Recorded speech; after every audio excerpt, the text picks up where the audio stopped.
आज चाहिँ राइस कुकरमा पकाएको भात कस्तो भइरहेछ।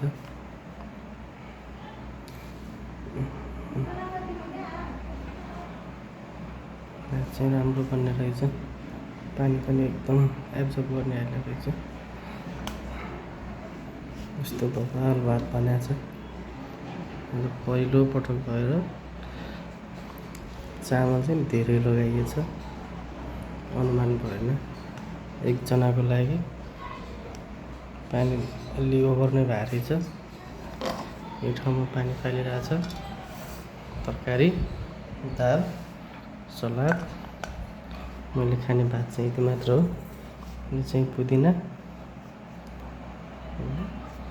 यो भात चाहिँ अब यत्तिकै रहने भयो।